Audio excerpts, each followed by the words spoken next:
Olá, meu aluno, olá, minha aluna, sejam bem-vindos ao Legale. Eu sou o professor Paulo Teófilo. Continuando agora o nosso curso de iniciação à compliance empresarial, falamos na última aula sobre a sociedade não personificada, que é aquela que não tem registro na junta comercial. Logo, o contrato social ele vai ser atendido pelo princípio do pacta sunt servanda, ou seja, o contrato firmado pelas partes vai fazer lei apenas entre as partes. Entretanto, este contrato social não tem eficácia erga omnes e não vai ser imposto à coletividade e ao Estado. Só mantém a obrigação entre as partes. Eu tive que fazer um pouco mais rápido por conta da quantidade de conteúdo que eu tinha que passar. Agora eu posso puxar um pouco o freio de mão. Mas veja, quando eu estou falando para vocês de sociedade não personificada, só recapitulando, é aquela forma social na qual o empresário não tem a empresa constituída na junta comercial. Ele tem apenas um contrato particular. Isso aqui é muito comum de você achar no dia a dia, tá? Na sociedade comum, eu digo que ele está em tese irregular. Por quê? Ele pode trabalhar, ele pode fazer como ele está fazendo. Entretanto, ele não pode ter o registro na junta comercial, ele não pode pleitear falência, cobrança de dívida, ele não pode fazer um monte de coisa. Não pode nem sequer ter a proteção da sua marca no INPI, Instituto Nacional de Propriedade Intelectual. Então, quando o empresário está dessa forma, ele é muito limitado.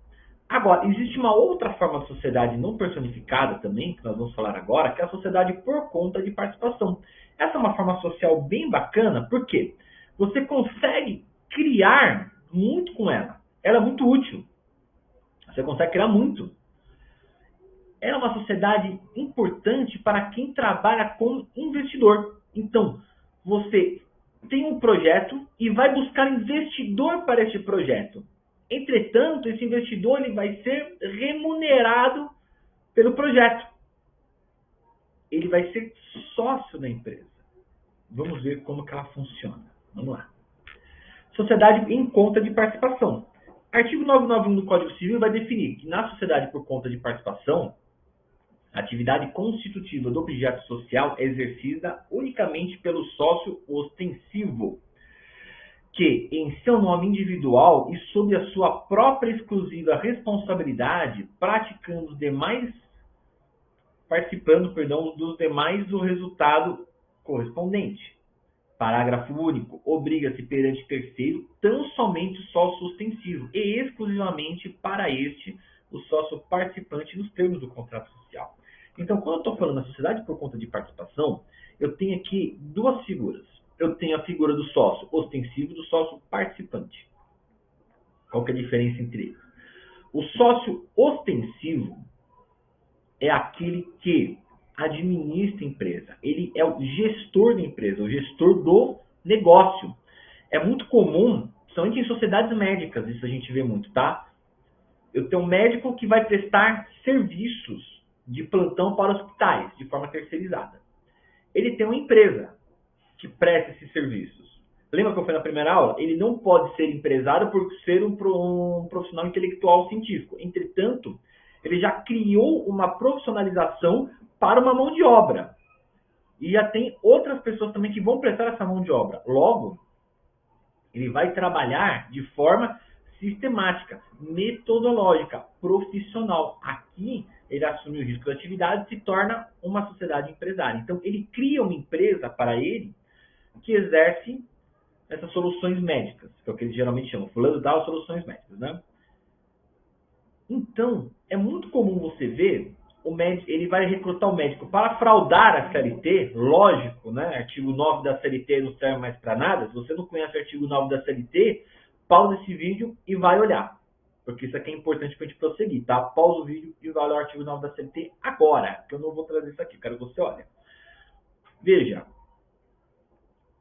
para fraudar a legislação trabalhista, eu já dei a dica, hein? Para fraudar a legislação trabalhista, que é justamente isso que o artigo 9 da CLT fala, você foi parar e olhar, agora eu vou te falar. O artigo 9 da CLT fala o seguinte: todo e qualquer contrato particular feito para fraudar a legislação trabalhista é nulo.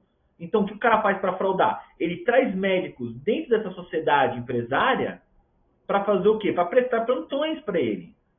E ele recebe pelo plantão feito. Isso aqui é uma atividade que não é regular. E ele dá o nome disso como sociedade por conta de participação.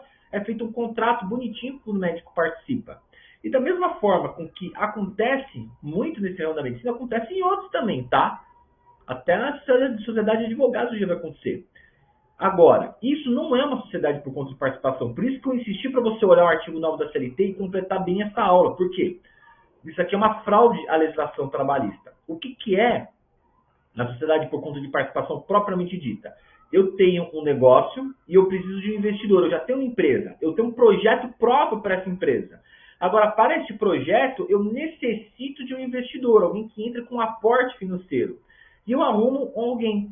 Essa pessoa entra com um aporte financeiro e como que ela vai ser remunerada? Ela não pode emprestar dinheiro. Que ela é Jota? Não. Então, nós vamos fazer uma sociedade por conta de participação dentro desse projeto. Aqui ela vai me aportar, vai receber dividendos de determinada forma, que aqui nós vamos acordar no projeto, e eu que busquei ela, eu que sou dono do projeto, eu sou o sócio ostensivo, ela que aportou o sócio participante. Logo, vamos ver aqui, voltar, o que fala o parágrafo único? A obrigação que tem contra terceiros é só, então somente, do sócio ostensivo. Entre ele e o sócio participante, é só entre os dois. Sócio participante é só entre os dois os termos do contrato social.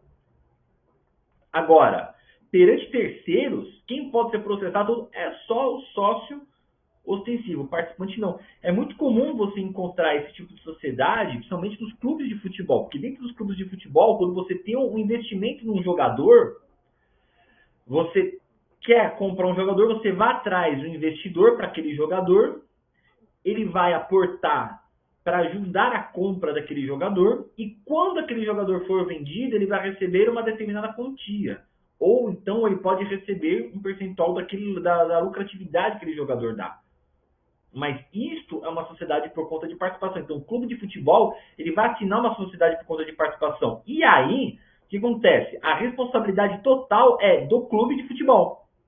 Ao passo que o investidor, ele só vai responder perante o clube. Agora, perante empresário, perante justiça, perante qualquer outra coisa que possa envolver a relação contratual com o atleta, é responsabilidade do sócio ostensivo, ou seja, o clube de futebol. E as características da sociedade por conta de participação, nós temos algumas aqui. A ausência de firma social. Por quê? Porque é uma sociedade não personificada. O contrato de sociedade por conta de participação, da SCP, ela não é levada em registro na junta comercial. Ela fica apenas entre as partes. Por isso que ela tem uma característica muito comum com a sociedade comum. Qual que é? O pacta sunt servanda. O contrato faz lei apenas entre as partes, sendo que para terceiros, para a coletividade, você vai contar não aquele contrato, vai contar a relação da pessoa que está fazendo o contrato. No caso da sociedade comum, pessoa física. No caso da sociedade com de participação, a pessoa física ou jurídica do sócio ostensivo. Que, inclusive, gente, o terceiro não precisa nem saber necessariamente dessa existência da SCP, tá? Ele não precisa nem estar sabendo. Inexistência com pessoa jurídica perante sócios e terceiros. Como eu falei, ele não precisa nem estar sabendo do que está acontecendo. Falta de titularidade negocial e processual. Ou seja, ele não tem titularidade para fazer negócios ou responder processos. Só o sócio ostensivo. Por isso que eu falei, para o terceiro, ele nem sabe da existência da SCP. Ele nem precisa saber. Se ele souber também que se dane. Ele não precisa saber quem que é o sócio participante. E por que eu falei que muito nessa sociedade médica que eles fazem desse jeito, essa falsa SCP, está errado? E é isso que eu estou te ensinando. O que está errado? Porque se você pegar uma SCP, se você pegar uma sociedade médica para fazer esse tipo de gestão, e ele vai falar para você, não, vamos fazer aqui uma SCP, você vai saber que a SCP está errada, que isso não é uma SCP. Isso é uma fraude de legislação trabalhista. Porque ele vai chamar o médico que está indo dando a mão de obra de sócio ostensivo. E o outro que está investindo de sócio participante. E ao contrário, o sócio participante não é o cara que exerce a mão de obra. Quem exerce a mão de obra é o sócio ostensivo. O participante é o cara que só investe, ele só aporta. Então é errado dessa forma que eles fazem, tá? Então, quando você encontrar uma situação dessa, você já sabe que está errado. A impossibilidade de pedir falência. Por quê? Nem dele, nem de terceiros, porque é uma sociedade não personificada. Da mesma forma que ele não tem um CNPJ constituído, ele não pode ter essa capacidade de pedir a falência, nem dele, nem de terceiros. E a liquidação dessa sociedade é feita por via de prestação de contas. Então, quando você vai liquidar a sociedade, você tem o termo de distrato e junto ao termo de distrato, ele tem uma prestação de contas que ele é feito para saber o que? Se há dividendos na empresa, se há alguma coisa para você receber dessa empresa. Então, essa prestação de contas, como estou aportando dinheiro financeiramente, eu preciso ter um retorno desse aporte, eu tenho a prestação de contas para saber o quanto que foi aportado, o quanto que foi de investimento e o quanto que eu tenho de retorno para receber. Ok? Mesmo sendo feito o distrato. Então, eu fiz aqui já para vocês, mas eu vou ler aqui a diferença do sócio ostensivo e participante. O sócio ostensivo é o empreendedor, é o cara que entra com capital social, ele entra com capital com atividade laborativa. É o cara que trabalha, assume responsabilidade perante terceiros. A responsabilidade dele é pessoal ilimitada pelas dívidas da empresa. E o participante é um investidor com participação restrita à entrega de capital. Pronto, ele não trabalha, ele não faz nada. Ele não se obriga para esse terceiro. O terceiro não precisa nem saber que ele existe. E não arcam com os riscos, mas podem exigir do sócio ostensivo o retorno do capital. Isso sim. E na lei, artigo 994, a contribuição do sócio participante constitui com a do sócio ostensivo patrimônio especial, objeto da conta de participação relativa aos negócios sociais. Parágrafo 1º, a especialização patrimonial somente produz efeitos em relação aos sócios. A falência do sócio ostensivo acarreta a dissolução da sociedade e a liquidação da respectiva conta, cujo saldo constituirá queda de crédito quirografário. Então, se eu tenho a falência do sócio ostensivo, a falência da empresa, eu vou receber o crédito quirografário para me habilitar na falência dele. Eu, sócio participante, eu não sou influenciado pela falência dele. Recebe o contrato, faz a liquidação, pega o crédito, é quirografário, se habilita na falência do camarada. Falindo o sócio participante, o contrato social fica sujeito às normas que regulam os efeitos da falência dos contratos bilaterais do falido. E salvo estipulação em contrário, o sócio ostensivo não pode admitir um novo sócio sem o consentimento expresso dos demais. Então, se eu tenho uma sociedade, por conta de participação nessa sociedade, eu quero colocar mais um investidor, eu só posso fazê-lo com a anuência dos outros sócios participantes. Eu não posso fazer isso porque eu quero e acabou. Por isso que eu falo, geralmente, essas sociedades que vão fazer essas falsas SCPs, o que ele vai fazer? Ele vai montar uma empresa mãe, e aí vários contratos de sociedade por conta de participação com aquele determinado empresário. Aqui ele faz vários contratos de sociedade por conta de participação. E aí você já sabe que isso está errado, é fraude à legislação trabalhista. Como ao contrário também. Se você receber um cliente que fala, pô, doutor, eu participei de uma SCP. Uma SCP? Que legal. Como que era essa SCP? Ah, essa SCP aqui a gente prestava serviço assim. Não, peraí. Na SCP você é sócio participante, você não presta serviço? Você é investidor? Você aportou lá? Não, só fazer serviço. Então está errado. Se está errado, significa que eu tenho uma ótima ação trabalhista para reconhecimento de vínculo. Então vejam, quando você está falando do compliance empresarial, você tem que ter uma noção um pouco geral de outros ramos do direito. Você viu que eu falei aqui de direito do trabalho. E eu não tenho especialização em direito do trabalho, mas eu tenho que ter um conhecimento, pelo menos básico de direito do trabalho, para poder assessorar uma empresa. Ou pelo menos ter um sócio, um associado, alguém que me dê suporte trabalhista. Mas, pelo menos o básico, você acaba tendo que conhecer. Por quê? Se você vai dar um compliance empresarial, essa parte ela é muito importante, porque a dívida trabalhista, gente, ela fala empresa. Ok? Então, aguardo vocês na próxima aula. Até mais.